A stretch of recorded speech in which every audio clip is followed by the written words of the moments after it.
2 বছরেরও বেশি সময় ধরে রাশিয়া ইউক্রেন যুদ্ধ চললেও বর্তমানে খার্কিভে ইউক্রেন সেনাদের বিরুদ্ধে রুখে দাঁড়িয়েছে রুশ বাহিনী।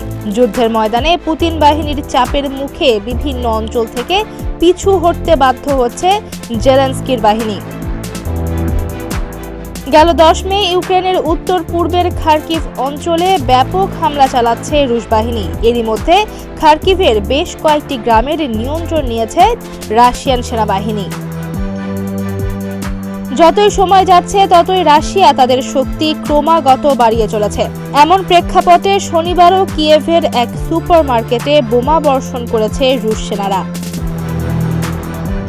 26 মে বিবিসির এক প্রতিবেদনে বলা হয়, রাশিয়ার এ বোমা হামলায় কমপক্ষে 12 জন নিহত হয়েছে আর আহত হয়েছে আরও 43 জন।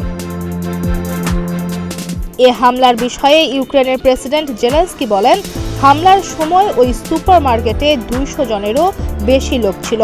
খার্কিভের উপর এই হামলা রাশিয়ার পাগলামির আরেকটি প্রকাশ। রুশ বাহিনীর বোমা বর্ষণ ও গোলা বর্ষণের মুখে খার্কিভ অঞ্চল থেকে এ পর্যন্ত 10,000-এর বেশি মানুষ ঘরবাড়ি ছেড়ে পালিয়েছেন।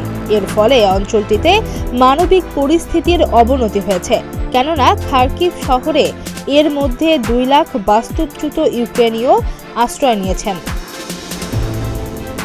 বিশ্লেষকরা বলছেন, ষষ্ঠবারের মতো প্রেসিডেন্টের পদে বসার পর পুতিন তার মিত্র দেশ উত্তর কোরিয়া ও ইরানের সঙ্গে সম্পর্ক আরও পোক্ত করেছেন।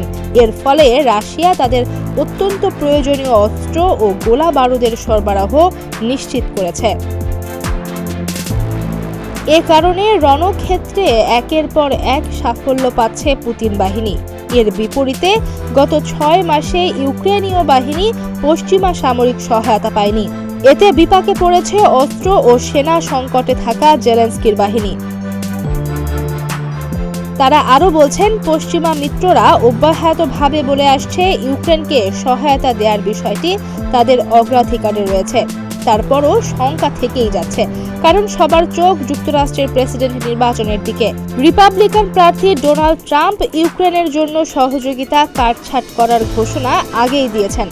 বর্তমান প্রেসিডেন্ট ও ডেমোক্র্যাট প্রার্থী জো বাইডেন ইউক্রেনকে সমর্থন দেওয়ার ব্যাপারে তার শক্ত অঙ্গীকার জানালেও দ্বিতীয় দফায় তার বিজয় নিয়ে অনিশ্চয়তা আছে। এমন প্রেক্ষাপটে পুতিনের যুদ্ধ কৌশলের কাছে বারবার পরাজয়ের মুখে পড়ছেন জেলেনস্কি।